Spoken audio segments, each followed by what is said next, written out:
प्रिय विद्यार्थियों, आज हम एंथोसोरस में स्पोरोगोनियम टिश्यू या आर्चीस्पोरियम के बारे में पढ़ेंगे। आर्चीस्पोरियम में दो प्रकार की कोशिकाएं पाई जाती है या आर्चीस्पोरियम दो प्रकार की सेल्स में डिफ्रेंशिएट होता है। Number 1 spore mother cells and number 2 elaters mother cell.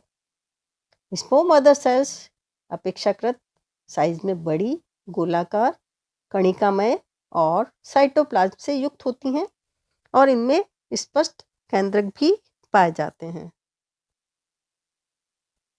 इलेटस mother cells size में छोटी, चपटी और छोटे केंद्रक युक्त होती हैं। दोनों ही प्रकार की कोशिकाएं एकांतरण क्रम में व्यवस्थित होती हैं, जैसा कि आप डायग्राम में देख सकते हैं। ये एलएस ऑफ स्पोरोफिटिक कैप्सूल का डायग्राम है। मैच्योर कैप्सूल में मिश्रित अवस्था में दोनों ही कोशिकाएं पाई जाती हैं। कोलुमेला और जैकेट की असमान वृद्धि के कारण कैप्सूल वॉल व कोलुमेला के मध्य का स्थान बड़ा हो जाता है, जो स्पोर मदर सेल्स तथा इलेटर मदर सेल्स के द्वारा भर दिया जाता है। Spore mother sales meiosis division के द्वारा स्पोर टेट्राड का निर्माण करती हैं। इलेटर मदर सेल्स से स्यूडोइलेटस डेवलप होते हैं।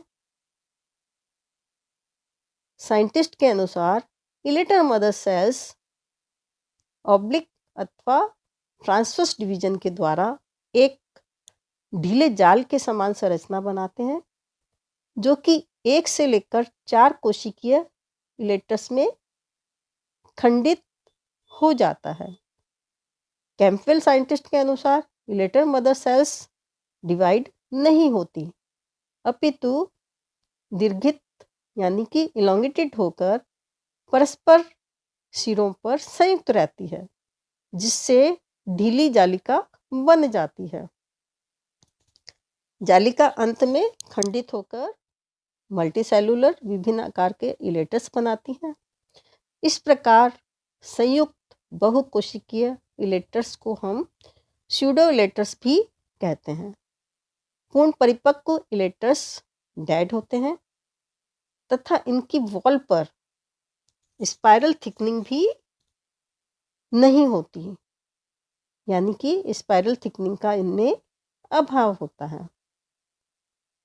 कैप्सूल भाग में कोलुमेला, आर्चीस्पोरियम तथा जैकेट डिफ्रेंशिएट होने के पश्चात इसके एपेक्स की वृद्धि रुक जाती है। इस अवस्था में फुट और कैप्सूल के मध्य स्थित टायर्स से सीटा के स्थान पर मेरिस्टेमेटिक टिश्यू डेवलप हो जाता है, जिसे इंटरकैलरी मेरिस्टेम भी कहते हैं। इस मेरिस्टेम्स के द्वारा कैप्सूल की सतत रूप से वृद्धि होती है और उसी क्रम में ऊपर की ओर कोलुमेला, आर्चीस्पोरियम तथा कैप्सूल की वॉल का डिफ्रेंशिएशन भी होता रहता है।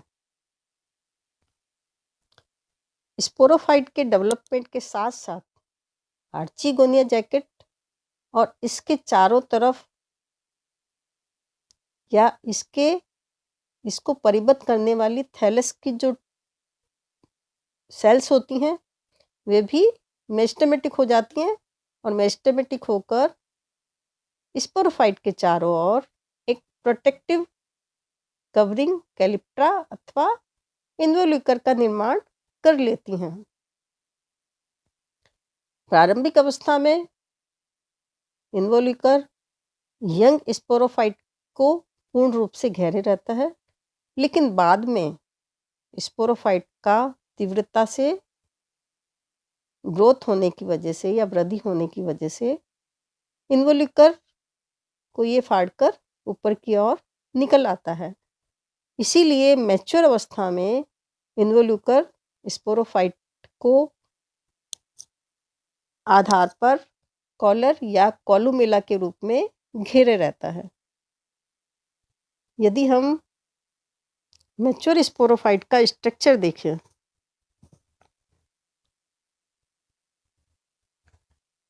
जैसा कि आप डायग्राम में देख सकते हैं, स्पोरोफाइट मैच्योर थैलस की डॉर्सल सरफेस पर इरेक्ट सिलेंड्रिकल स्ट्रक्चर के रूप में पाए जाते हैं। यंग स्टेज में ये ग्रीन कलर के, परंतु मैच्योर होने पर इनका कलर आधार की ओर गहरे पीले या काले रंग में परिवर्तित होने लग जाता है। थैलस की सरफेस पर ये ब्रिस्टल अथवा सींग या हॉर्न के समान दिखाई देते हैं। इसीलिए एंथोसरॉस को हॉर्नबर्ड भी कहते हैं।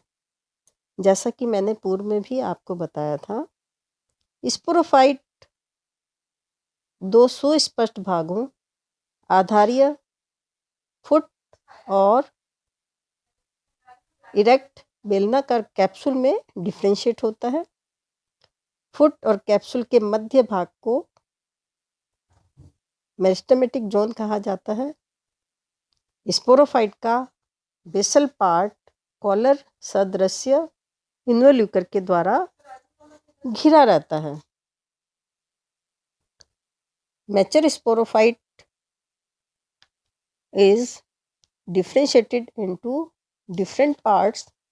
Number 1 foot, number 2 meristematic zone, number 3 capsule, number 4 columella,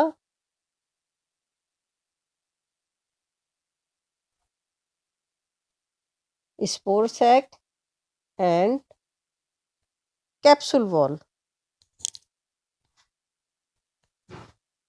sporophyte का फुट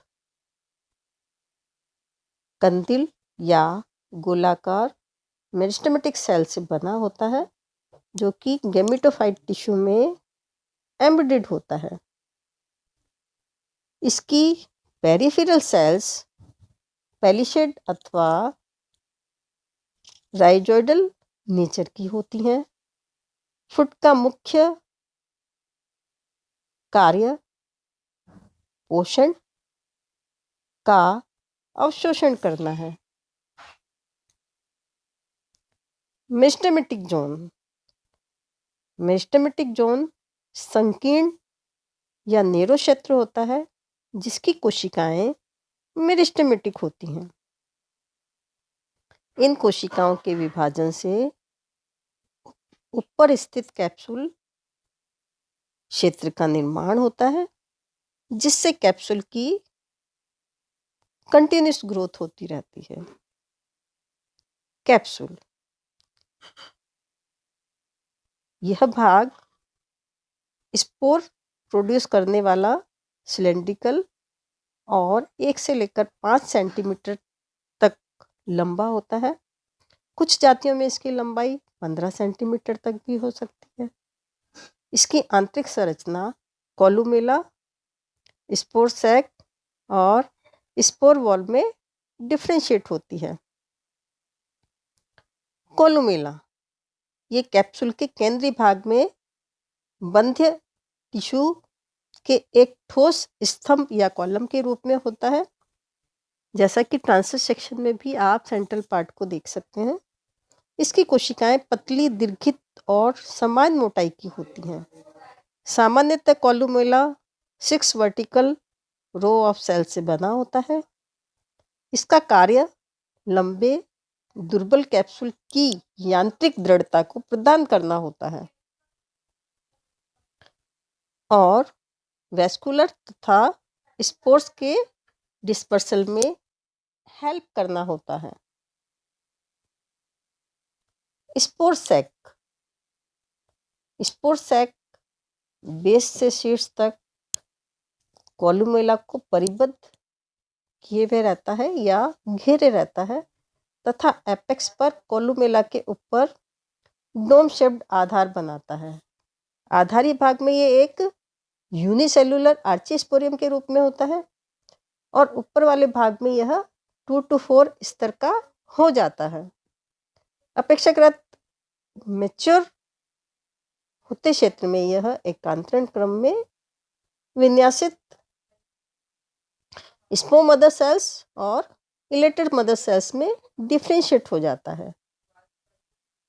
मैच्योर या पूर्ण परिपक्व अंतस्थ क्षेत्र में स्पोर्स एवं स्यूडोइलेटस पाए जाते हैं।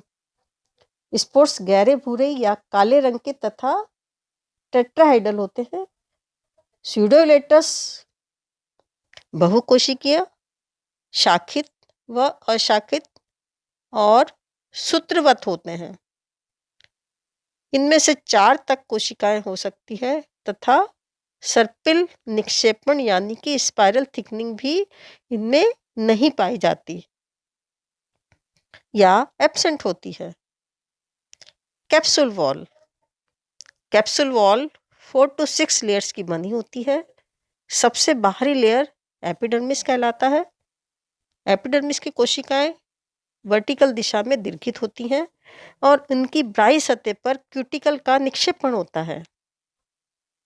एपिडर्मिस में स्टोमेटा उपस्थित होते हैं और प्रत्येक स्टोमेटा को यदि हम देखें तो ये 2 गार्ड सेल्स के द्वारा घिरा रहता है, जिसकी कोशिकाएं भित्ति समान रूप से मोटी होती हैं। स्टोमेटा का ओरिएंटेशन वर्टिकल दिशा में होता है। एपिडर्मिस में 1 से 4 तक लॉन्गिट्यूडनल स्फुटन रेखाएं पाई जाती है। इन रेखाओं पे 2 अनुदैर्ध्य कोशिकाएं पंक्तियों के मध्य की भित्ति को देखें तो ये अत्यंत पतली होती हैं, जिनके टूटने से कैप्सूल का स्फुटन होता है। कैप्सूल की वॉल की भीतरी परतों की कोशिकाएं इंटरसेलुलर स्पेसिस युक्त होती हैं और प्रत्येक कोशिका में से 2 या अधिक क्लोरोप्लास्ट होते हैं। इस प्रकार स्पोरोगोनियम जो है वो फोटोसिंथेसिस का कार्य भी करता है।